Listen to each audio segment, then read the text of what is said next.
And subscribe my YouTube channel. चलिए आगे बढ़ते हैं। यदि आप मुझसे टेलीग्राम पे जुड़ना चाहते हैं तो टेलीग्राम पे लक्ष्य विथ भावेश गजपाल लिख के सर्च करेंगे तो आपको मेरा चैनल मिल जाएगा। साथ ही यदि आप मुझसे फेसबुक पे जुड़ना चाहते हैं तो ज्ञानदा ट्यूटोरियल्स महासमुंद लिख कर सर्च करेंगे तो आपको मेरी कोचिंग संस्था मिल जाएगी। आप उसमें मुझसे जुड़ सकते हैं। टेलीग्राम पे मैं फर्दर आगे क्विज़ के क्वेश्चन और वीडियोस के लिंक भी डालता हूं, तो आप उससे जुड़कर पूरे वीडियोस की लिंक एक साथ प्राप्त कर सकते हैं। साथ ही यूट्यूब पे मेरे चैनल को सब्सक्राइब कीजिए और शेयर कीजिए। धन्यवाद। चलिए देखते हैं उत्तरी क्षेत्र के जलप्रपात के बारे में। छत्तीसगढ़ के जलप्रपात का पार्ट 3 है, जिसमें उत्तरी क्षेत्र के बारे में देखते हैं। कोरिया जिला के 4 प्रपात, 5वां और 6वां जो है बलरामपुर जिला, साथ साथ 7वां 8वां भी बलरामपुर जिले का है। जैसे कि भेड़िया पत्थर, बेनगंगा, यह सब आपको नया मिलेगा। सभी मानव पुस्तक से तैयार किया गया है। कुंदरू घाघ और बाकी जो नए नए कुछ प्रपात हैं जो आपको पहली बार सुनने मिलेंगे वो सब इसमें इंक्लूडेड है। इनमें से क्वेश्चन आ सकते हैं। सभी मानक पुस्तक 2-3 मानक पुस्तक को मिलाकर मेरे द्वारा सार संग्रह तैयार किया गया। चलिए देखते हैं कोरिया जिला के 4 प्रपातों के बारे में। पहला अमृतधारा प्रपात, हसदो नदी पर है। ये मनेन्द्रगढ़ से बैकुंठपुर मार्ग, ये मनेन्द्रगढ़ है और ये बैकुंठपुर है। ये कोरिया जिले का वृहद क्षेत्र है। मनेन्द्रगढ़ से बैकुंठपुर मार्ग पर, ठीक है, हसदो नदी बहती है।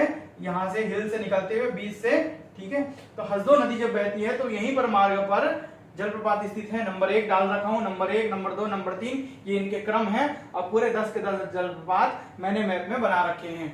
तो मनेन्द्रगढ़ से बैकुंठपुर मार्ग पर मनेन्द्रगढ़ तहसील के अंतर्गत बरवसपुर गांव में, तो मनेन्द्रगढ़ तहसील के अंतर्गत ये गांव है बरवसपुर, यहीं पर यह जलप्रपात उपस्थित है। इसकी ऊंचाई लगभग 27 से 30 मीटर है। ये मीटर में दिया है, मतलब लगभग 100 फीट के आसपास। फीट में जब कन्वर्ट करोगे तो लगभग 100 फीट के आसपास इसकी ऊंचाई होगी। यहाँ 27 से 30 मीटर इसकी ऊंचाई है। इसके निकट ही तापसी बालिका आश्रम है। ये क्वेश्चन आ चुका है, इसलिए इंक्लूड कर दिया मैं कि तापसी बालिका आश्रम किसके पास है, तो अमृतधारा जलप्रपात के पास, कोरिया जिले में है। ठीक है, चलिए दूसरे जलप्रपात की ओर बढ़ते हैं। रामदा नहीं, रामदा है केवल दा, ठीक है। तो रामदा जलप्रपात सभी के बारे में पढ़ाऊंगा, जैसे कि रानी दरहा और रानी दरहा 2 प्रकार के और रानी दरहा एक जगह, वैसे ही रामदा है। तो रामदा जलप्रपात बनास नदी पर है, भंवरखोह गांव के पास, जिसकी ऊंचाई लगभग 100 से 120 फीट की ऊंचाई है। बनास नदी, जैसे कोरिया जिला मैंने गोपद, बनास, ठीक है, रेंड या रक्सगंडा और कन्हार, ये 4 प्रमुख नदियां हैं जो कि सोन नदी तंत्र का हिस्सा जाकर सोन नदी गंगा नदी में जाकर मिल जाती है सोन नदी, ठीक है। तो बनास नदी में यह जलप्रपात जो कि रामदा जलप्रपात है वह स्थित है, ठीक है। वीडियो में अंत तक बने रहें और साथ ही डिस्क्रिप्शन बॉक्स में बाकी जो दोनों प्रपात के पार्ट 1 और पार्ट 2 इसके लिंक मैंने दे रखे हैं, उसको जरूर देखें, बेल आइकन को प्रेस करें। चलिए देखते हैं। तीसरा है गवार घाट जलप्रपात, कोरिया जिले का हसदो नदी पर ही तीसरा जलप्रपात गवार घाट है, जो कि बैकुंठपुर से कुछ दूरी पर है। लगभग बैकुंठपुर से 25 किलोमीटर की दूरी पर गवार घाट जलप्रपात है। यह कोरिया जिले में है, जिसकी ऊंचाई 50 से 60 फीट में है। ऑलरेडी ये फीट में दे दिया है। चौथा जो है वो है अकुरी नाला प्रपात या अकुरी नाला, बैकुंठपुर से लगभग 65 किलोमीटर की दूरी पर ये बैकुंठपुर क्षेत्र है। यहाँ से ये चौथा नंबर जो डाला हूं, ये चौथा प्रपात अर्थात अकुरी नाला का स्थान है, बैकुंठपुर से 65 किलोमीटर की दूरी पर है। छत्तीसगढ़ का वातानुकूलित या एयर कंडीशनिंग क्षेत्र कहा जाता है इसे। यहाँ पर जो प्राकृतिक रूप से हवाएं नेचुरली एसी के जैसे प्रतीत होती हैं, या इसलिए अगर पूछेगा कि छत्तीसगढ़ का वातानुकूलित अर्थात एयर कंडीशनिंग क्षेत्र कौन सा है, तो अकुरी नाला का क्षेत्र है, ठीक है। कौन सा? अकुरी नाला का क्षेत्र, कोरिया जिला। अब आते हैं 5वें, 6वें, 7वें और 8वें जलप्रपात की ओर, जो कि बलरामपुर जिले से है, ठीक है। देखते हैं 5वां जो है कोठली जलप्रपात है, यह बलरामपुर जिला में स्थित है, कन्हार नदी पर स्थित है। डीपाडी शहर से, डीपाडी शहर जो कि एक पुरातात्विक स्थल है। ये भी पूछ चुका है कि डीपाडी शहर जो पुरातात्विक स्थल है वो कौन से जिले में है, बलरामपुर जिले में है। उसके उत्तर दिशा की ओर ये डीपाडी शहर है, इसके उत्तर दिशा की ओर ये 5वां नंबर जो डाला हूं, ये कन्हार नदी बह रही है ऊपर की ओर। तो कन्हार नदी में 5वें नंबर का जलप्रपात कोठली जलप्रपात उपस्थित है या स्थित है। 6वां देखते हैं पवई जलप्रपात, बलरामपुर जिले में है पवई जलप्रपात। चनान या चिनान, चनान को चिनान भी कहते हैं, चिनार है ना, चनान या चिनार नदी पर, जो कि कन्हार की सहायक है। यहाँ पर कन्हार नदी की सहायक नदी बना रखा हूं 6वें नंबर पे। देखिए यहाँ पर 6वां नंबर का जलप्रपात पवई जलप्रपात चनान या चिनार नदी पर, कन्हार की सहायक नदी पर स्थित है बलरामपुर जिला में। 7वां है भेड़िया पत्थर प्रपात, ये भी बलरामपुर जिले में, ये आपके लिए नया होगा। तो भेड़िया पत्थर बलरामपुर जिले में है। कुसमी पाट आप देखे होंगे, कुसमी सामरी पाट, जसपुर कुसमी पाट जिसको बोलते हैं, ये जसपुर और ये कुसमी का क्षेत्र कहलाता है। तो कुसमी पाटा के जो क्षेत्र में, कुसमी तहसील में इदरी गांव है, ठीक है, क्या नाम है, इदरी गांव। तो बलरामपुर जिला के कुसमी तहसील के अर्थात कुसमी पाट क्षेत्र के इदरी गांव में भेड़िया पत्थर प्रपात है, जिसकी ऊंचाई 67 मीटर में है। फीट में चेंज करोगे तो और बढ़ जाएगा, तो 67 मीटर है। इसका नाम क्यों पड़ा, क्योंकि यहाँ पर इस जो नदी बहती है, बहुत ही पत्थर वाले इलाके हैं, उनके बीच जब नदी बहती है और उसी पत्थरों में भेड़िए छुपे होते हैं, तो भेड़िए छुपे होते हैं, इसलिए इस जगह का नाम, इस प्रपात का नाम भेड़िया पत्थरों में छुपे होते हैं, इसलिए इसका नाम क्या है, भेड़िया पत्थर प्रपात रखा गया है। 8वां नंबर का देखिए प्रपात को, बेन गंगा, ये भी नया है, बेन गंगा प्रपात, ये भी बलरामपुर जिला में है, कुसमी पाट में। और जमीर ग्राम, जमीर पाट सुने होंगे, जमीर पाट, जारंग पाट, तो कुसमी पाट के जमीर ग्राम में ही बेन गंगा नदी बहती है, ये आपके लिए नया है, बेन गंगा नदी। तो बेन गंगा नदी निकलती है, इसी नदी पर बेन गंगा प्रपात है। ये देखिए क्वेश्चन नंबर 8वां, तो ये 7वां और ये 8वां नंबर का प्रपात भी यहीं पर कुसमी पाट वाले इलाके में है। इसकी खासियत ये है कि बेन गंगा नदी के तट पर ही गंगा दशहरा के अवसर पर यहाँ के जो स्थानीय आदिवासी हैं वो रात्रि का जागरण करते हैं, कुछ पर्व जैसा मनाते हैं, ठीक है। तो गंगा दशहरा के अवसर पर रात्रि जागरण का कार्यक्रम होता है बेन गंगा नदी के तट पर, वहां के स्थानीय आदिवासियों के द्वारा। 9वां देखते हैं, कुंदरू घाघ है ना जलप्रपात। तो कुंदरू घाघ जलप्रपात जो है सूरजपुर जिले में है। तमोर पिंगला राष्ट्रीय उद्यान सुने होंगे, ये इलाका तमोर पिंगला का एकदम कॉर्नर वाला इलाका जो सूरजपुर बलरामपुर में लगा हुआ है। तो तमोर पिंगला राष्ट्रीय उद्यान या अभ्यारण्य, तमोर पिंगला अभ्यारण्य सेंचुरी में पिंगला नदी बहती है। इसी पिंगला नदी में सघन वन में, ठीक है, यह प्रपात स्थित है। तो तमोर पिंगला इसलिए पड़ा क्योंकि इसमें पिंगला नदी बहती है।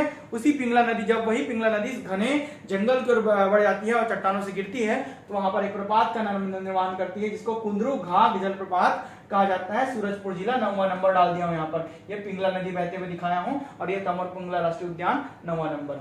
10वां और अंतिम जलप्रपात इस वीडियो का, रक्सगंडा प्रपात, सूरजपुर जिले में रेंड नदी पर, रेंड नदी पर यह प्रपात स्थित है। वैसे तो रेंड नदी क्या बोलना चाहिए, सरगुजा जिले से निकलती है, रक्सगंडा या रेंड नदी, ठीक है। परंतु जब सूरजपुर जिले में बहती है तो सूरजपुर जिले में आकर पथरीले इलाका में यह क्या बनाती है, प्रपात का निर्माण करती है, जिसे रक्सगंडा बोलते हैं। रेंड को रेणुका नदी भी कहते हैं, ठीक है। रेंड नदी या रेणुका नदी, इसी में रक्सगंडा जलप्रपात स्थित है सूरजपुर जिले में। ये 10वां नंबर, ये रेंड नदी बहते हुए दिखाया हूं, जो कि सूरजपुर सरगुजा जिले से निकलकर सूरजपुर में प्रवेश करती हुई दिख रही है। 1 2 3 4 5 6 7 8 और 9 और 10, ये पूरे इस क्षेत्र के कोरिया, सूरजपुर और बलरामपुर तीनों जिले के कुल 10 जलप्रपात यहाँ पर उत्तरी क्षेत्र के पूरे कंप्लीट हो गए हैं। अगले में हम लोग कोरबा, रायगढ़, जसपुर में बहुत सारे हैं, आपको बहुत सारे नए मिलेंगे। मैं जितना पढ़ाऊंगा सब नया पढ़ाऊंगा, आपको बाकी के बुक में नहीं मिलेंगे, वैसे प्रपातों को पढ़ाऊंगा। तो सब नए प्रपातों को आगे के वीडियो में देखें, इसका पार्ट 4 जरूर देखें। और जब इस वीडियो को मैं शुरू किया हूं तो थोड़े से मैं बस्तर संभाग के भी जलप्रपातों को पढ़ाया हूं। वीडियो को लाइक कीजिए, शेयर कीजिए, बेल आइकन प्रेस कीजिए, टेलीग्राम चैनल से जुड़िए। धन्यवाद। मैं 2 पार्ट बना चुका हूं, जिसमें मैं बस्तर संभाग के पूरे जलप्रपातों को पढ़ाया हूं। कुछ 2-4 जलप्रपात जो छूटे हुए हैं उसको इस वीडियो में कवर कराऊंगा। साथ ही उत्तरी क्षेत्र के जलप्रपातों को पढ़ाऊंगा, जिसमें मैं कोरिया और बलरामपुर के प्रमुख जलप्रपात को पढ़ाऊंगा। यह पूरी जो डाटा है वो सभी मानक सोर्स से बनाई गई है। अब बाकी वीडियो अगर आपको देखना है तो सभी वीडियो के लिंक मैंने डिस्क्रिप्शन बॉक्स में डाल रखे हैं। इसके अलावा आप टेलीग्राम से भी जुड़ सकते हैं। चलिए बढ़ते हैं आगे। तो मैं बस्तर संभाग के ही, बस्तर के अन्य जो जलप्रपातों के बाद से ही चालू करता हूँ। अन्य जलप्रपात में सुकमा का जो जलप्रपात है वो है गुप्तेश्वर जलप्रपात। यह सबरी अर्थात कोलाब नदी पर, सबरी का प्राचीन नाम क्या है, कोलाब नदी, तो यह सबरी नदी पर स्थित जलप्रपात है। यह तिरिया माचकोट वन्य क्षेत्र में, इसको तिरिया मचकोटा कहते हैं, वही क्षेत्र तिरिया माचकोट के वन्य क्षेत्र में यह जलप्रपात स्थित है। यह बहुत ही बीहड़ और घना इलाका है जो कि सुकमा जिले में है। कहाँ है? सुकमा जिले में है। गुप्तेश्वर नामक स्थान पर, कौन से क्षेत्र? तिरिया माचकोट वन्य क्षेत्र के गुप्तेश्वर नामक स्थान पर सुकमा जिले में गुप्तेश्वर जलप्रपात सबरी नदी पर स्थित है। आगे आते हैं दूसरा, रानी दरहा जलप्रपात। रानी दाह, रानी दरहा, ठीक है, एक कवर्धा वाला है, एक आपका सुकमा वाला है और एक आपका जसपुर वाला है ना, 3 जगह है। रानी दरहा, रानी दाह, रानी दरहा। रानी दरहा कवर्धा वाला और ये सुकमा वाला और एक रानी दाह है, ठीक है, सभी अलग अलग चीज है। तो ये रानी दरहा है, ठीक है। तो रानी दरहा जलप्रपात क्या है? सबरी नदी में स्थित है, छिंदगढ़ विकास खंड के जगदलपुर कोंटा मार्ग में। सभी के साथ डायग्राम के साथ मैं दिखाने की कोशिश करूंगा। जो भी डायग्राम होगा वो बाजू में स्क्रॉल करता जाएगा। सभी जलप्रपातों को विथ मैप विथ डायग्राम के साथ में दिखाऊंगा। चलिए जैसे कि आगे बढ़ते हैं। सबरी नदी पर छिंदगढ़ विकास खंड में स्थित है। जगदलपुर से जब कोंटा मार्ग में जाते हैं वहां तालनार ग्राम पड़ता है। छिंदगढ़ विकास खंड में तालनार ग्राम पड़ता है। उसी तालनार ग्राम में किंवदंती प्रचलित है कि एक रानी पद्मावती हुआ करती थी जिसने युद्ध करते समय सबरी नदी में दुश्मनों से बचने के लिए सबरी नदी में कूदकर दाह कर लिया या क्या कूद गई, सबरी नदी में कूदकर जान दे दी, ठीक है, जिसके कारण इस जलप्रपात का नाम रानी दरहा रखा गया, ठीक है। तो रानी दरहा जलप्रपात सुकमा जिले में है। अगला है महादेव घूमर। घूमर का मतलब प्रपात होता है, आपको पहले भी पढ़ा चुका हूं। चाहे वो पहले हमने तावड़ा घूमर के बारे में पढ़ा है जिसको मयूरा प्रपात बोलते हैं। तावड़ा का मतलब मयूर और घूमर का मतलब प्रपात होता है। इसका जो है वो मैं वीडियो पार्ट 2 में डाला हूँ, पार्ट 2 में आप देख सकते हैं, इसलिए इसको खाली एक लाइन लिख के छोड़ दिया हूँ क्योंकि यहाँ दोनों बस्तर या जगदलपुर क्षेत्र में स्थित है। महादेव घूमर, तावड़ा घूमर। तो महादेव घूमर क्या है? घूमर का मतलब स्थानीय भाषा में, बस्तरिया भाषा में जल प्रपात होता है।